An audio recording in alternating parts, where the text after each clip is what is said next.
যেভাবে বিপিসি তার মূল্য ক্যালকুলেশন করে এটা ভুল। এবং আমরা দেখিয়েছি যে বিপিসি যেভাবে মূল্য ক্যালকুলেশন করে এখান থেকে আরও সে ওটার মূল্যের ভিতরে বলছে স্বয়ংক্রিয়, কিন্তু ওটার ভিতরে সে একটা বড় মার্জিন তার নিজের জন্য ধরে রেখেছে। এই মুহূর্তে যেহেতু বিশ্বব্যাপী সবচেয়ে বেশি তেল কিনতে হচ্ছে উচ্চ মূল্যে, ফলে ডলারের ব্যবহার অনেক বেড়ে গিয়েছে। ফলে যতই বেশি ব্যবহার বাড়ছে ততই বেশি ডলারের চাহিদা তৈরি হচ্ছে এবং সে কারণে মূল্য বৃদ্ধি করছে। যুক্ত করি, জি জি অবশ্যই। সেটা হলো আমি প্রতিদিন বনানী থেকে অফিসে আসবার সময় ফলো করি ট্রাস্ট ফিলিং স্টেশন যেটি রয়েছে, সেটিতে লাইনটা কত লম্বা। লাইনটা কিন্তু আস্তে আস্তে ছোট হয়ে আসছে। আচ্ছা। এবং আজকেই রাতে যখন আপনার এখানে আসছিলাম তখন আমি দেখছিলাম যে লাইনটা প্রাইম মিনিস্টার্স অফিসের পরে যে ফ্যালকন টাওয়ার ওই পর্যন্ত, এর আগে এটা ছিল ওদিকে গিয়ে মহাখালীর যে ওভারপাসটা সেই পর্যন্ত লাইন ছিল, এবং মোটরসাইকেলেরও লাইন দীর্ঘ ছিল। তার মানে হচ্ছে ধীরে ধীরে ধীরে ধীরে পরিস্থিতিটার উন্নতি হচ্ছে। এবং আজকেই দেখবেন সম্ভবত মোটরসাইকেলের জন্য আগে যেখানে 2 লিটার ছিল সেখানে 5 লিটার ব্যবহার করার যারা রাইড শেয়ারিং আমার মনে হয় সেটা যৌক্তিকভাবেই এটা সরকার ইতিবাচক সিদ্ধান্তই নিয়েছেন। দ্বিতীয় যেটা বলা দরকার, আপনি আগে বলছিলেন যে ডিজেল করি, অকটেন পেট্রোল তো আমরা নিজেরা করি। আসলে অকটেন পেট্রোল নিজেরা করার মানেটা হলো আমরা অপরিশোধিত জ্বালানি নিয়ে এসে এখানে প্রসেস করি। এখন যেহেতু অপরিশোধিত জ্বালানিটা আনতে পারছি না, সুতরাং এটা যদি বন্ধ থাকে তাহলে কিন্তু আমার এই পেট্রোল অকটেন এই প্রসেসটাও করার সুযোগ থাকবে না। সেই জন্য টেনশনটা যে একেবারে চলে গেছে তা না। বিকল্প উৎস থেকে আনছি ডিজেল, আমরা যেহেতু পরিশোধিত জ্বালানি আমরা দক্ষিণ পূর্ব এশিয়া থেকে পাচ্ছি কিছুটা, ভারতের সাথেও আলোচনা চলছে, আরও বাড়তি কিছু আনার জন্য উদ্যোগ দেওয়া হচ্ছে। সুতরাং আমার কাছে যেটা মনে হয় যে সরকারের যে উদ্যোগগুলো সেটা অন রাইট ট্র্যাক। এবং আরেকটা যেটা বলছি রিসেন্টলি, সেটা হচ্ছে সরকার এটা যেন একটু রোলিং প্ল্যান আকারে যায়, অর্থাৎ পরিস্থিতি বুঝে প্রতিদিনই কিছু না কিছু সিদ্ধান্ত চেঞ্জ করে। এই যেমন প্রথমে 2 লিটার দিচ্ছে, পরিস্থিতি চেঞ্জ হয়ে 5 লিটার, যেমন আজকেই নতুন করে নির্দেশনা যেটা সাধারণ মানুষেরও একটু আশ্বস্ত। হ্যাঁ হ্যাঁ হ্যাঁ। এবং আজকে যেমন আরেকটা নোটিশ আসছে, বাংলাদেশ ব্যাংক থেকে সার্কুলার জারি করা হয়েছে যে ব্যাংকাররা যাতে রাইড শেয়ার করেন অথবা পাবলিক ট্রান্সপোর্ট ব্যবহার করেন। আমি নিজে চিন্তা করছিলাম যে আমি যদি করতে চাই বনানী থেকে কিভাবে করবো, সেটা নিজেও একটু মানসিকভাবে চিন্তা করছিলাম যদি করতে চাই। সুতরাং এই জায়গাগুলোতে আমাদেরও কিছুটা প্রস্তুতির দরকার আছে।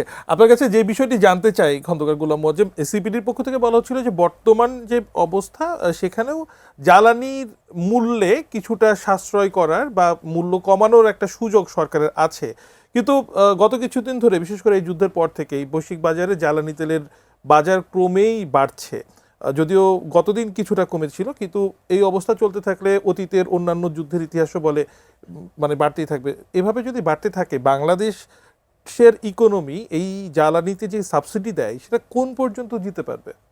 প্রথম কথা যেটি, যে আমার ধারণা জ্বালানিতে সাবসিডি না দিয়েও উচ্চ মূল্যে জ্বালানি কেনার ক্ষমতা বিপিসির আছে।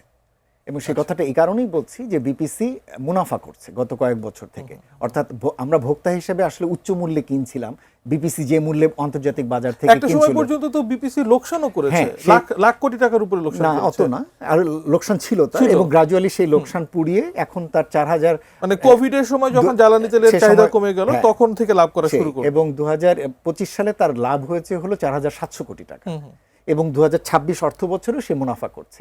ঠিক একইভাবে এলএনজি আমদানিকারক প্রতিষ্ঠান আরপিজিসিএল, এবং তারাও লাভের ভিতরে রয়েছে। তার লাভের পরিমাণ হচ্ছে 91 কোটি টাকা 2025 সালে, আগের বছর 89 কোটি টাকা ছিল, ছোট কিন্তু। সুতরাং এদের পক্ষে আসলে জ্বালানি আমদানি করা সম্ভব, এবং সেই জ্বালানির যদি প্রয়োজন হয় তাহলে সরকার সেই জায়গাটিতে আন্তর্জাতিক যে এজেন্সিগুলো রয়েছে তাদের সঙ্গে সরকার ঋণ চুক্তি করতে পারে, এবং ঋণ চুক্তির মাধ্যমে এই জিনিসটা করতে পারে। আমাদের কাছে মনে হয় যে এখন এমন একটা সময়, এবং ইতিমধ্যেই ভোক্তারা আসলে উচ্চ মূল্য দিচ্ছে। মানে জ্বালানি কেনার ক্ষেত্রে সরকার ঋণ চুক্তি করে কম মূল্যে দিতে পারে। না না, কম মূল্যে দরকার, ভোক্তাদের এখন কম মূল্য দরকার না। ভোক্তাদের এখন যে মূল্য এটাই রাখেন ভাই, কমানো দরকার নেই। ভোক্তারা কম চাচ্ছে না, ভোক্তারা অ্যাসিওর চাচ্ছেন যে আপনি যাতে এটা যাতে দীর্ঘমেয়াদে যাতে এই পরিস্থিতি যাতে আমরা সামাল দিতে পারি সেটার জন্য দরকার। আর একটা সমস্যা রয়েছে, আমরা যেটা বারবার বলছি, যেভাবে বিপিসি তার মূল্য ক্যালকুলেশন করে এটা ভুল। এবং আমরা দেখিয়েছি যে বিপিসি যেভাবে মূল্য ক্যালকুলেশন করে এখান থেকে আরও সে ওটার মূল্যের ভিতরে বলছে স্বয়ংক্রিয়, কিন্তু ওটার ভিতরে সে একটা বড় মার্জিন তার নিজের জন্য ধরে রেখেছে। এই যে তার ফল্টি ক্যালকুলেশন পলিসি, সেটাও কিন্তু ভোক্তা তার দায় বহন করছে। সুতরাং চাইলে যদি এখনও চায় যে ক্যালকুলেশন প্রসেসটা ঠিক করবে, তাহলেও কিন্তু শুধু ক্যালকুলেশন ঠিক করেও কিন্তু ভোক্তার জন্য আরও কম মূল্যে দেওয়া সম্ভব। আমরা এখন সেটা বলছি না, আমরা বলছি যে যদি সরকারকে বাড়তি মূল্যে কিনতে হয় সেটা এই এজেন্সিগুলো সম্ভব, যদি তারপরেও কিনতে হয় তাহলে সরকার তার জন্য আন্তর্জাতিক এজেন্সিগুলোর সঙ্গে ঋণ চুক্তি করে নিতে হবে। কিন্তু যেটা আমাদের বলার প্রয়োজন, যেটা মনে করি সেটা হচ্ছে এখন যেন গভর্নমেন্ট কোনো ধরনের লং টার্ম কোনো কমিটমেন্টে কারোর সাথে যেন না যায়।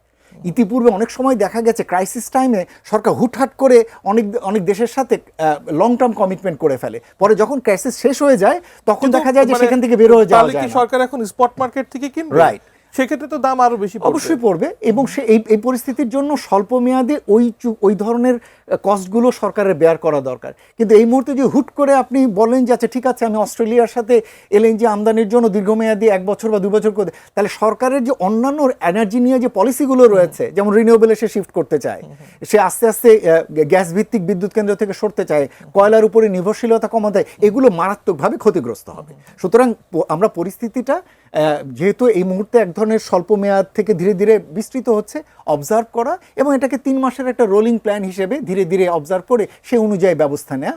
অবশ্যই এর জন্য কস্টলি সেটা, এবং অবশ্যই সেটা ভোক্তার জন্য সেটা স্বাভাবিক সময়ের মতো দেওয়া যাবে না।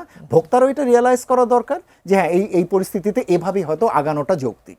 মানে এখন যেই বৈশ্বিক অর্থনীতির অবস্থা এবং দেশের যে অর্থনীতির অবস্থা, ঠিক এই মুহূর্তে কি এই আপনি যেই প্রক্রিয়াতে বলছেন সেটাতে গেলে পরবর্তীতে সরকারকে মানে সরকারের দিক থেকে যদি তারা ভাবে যে এটার নেতিবাচক কোনো প্রভাব পড়তে পারে কিনা? ইতিমধ্যেই তো নেতিবাচক প্রভাব পড়ছেই, এবং এর প্রতি আপনি যখনই জ্বালানি হচ্ছে এমন একটা কাঁচামাল যেটা অর্থনীতির সমস্ত কর্মকাণ্ডে তার কিছু না কিছু তার অবদান আছে, তো যখনই সেটা স্বাভাবিকের চেয়ে আপনি কম দিচ্ছেন তখনই তার প্রতিক্রিয়াটি যে কোনো কাজেই পড়বে।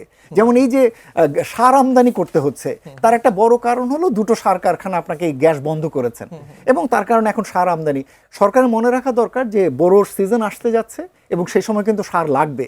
সুতরাং সরকারকে এখনই পরিকল্পনা রাখা দরকার যে সার যদি লাগে তাহলে চুক্তি করে অন্তত এই ব্লকের দেশগুলো থেকে না, অন্যান্য যারা সার উৎপাদন করে দক্ষিণ পূর্ব এশিয়ার দেশ বা রাশিয়া বা ইউক্রেন এই সাইডের দেশগুলো থেকে যদি সার পাওয়া যায় সেই চেষ্টাটি যেন সরকার রাখে, উৎস থেকে আরো বেশি করে খুঁজতে হবে, সেইটাই যেন চালু রাখে। দীর্ঘ সময় প্রায় 1.5 বছরের অধিক সময় ডলার স্টেবল ছিল একটা সময় পর্যন্ত, গত 1 সপ্তাহ ধরে ডলারের দর আবারও ঊর্ধ্বমুখী, অর্থাৎ টাকার অবমূল্যায়ন ঘটছে।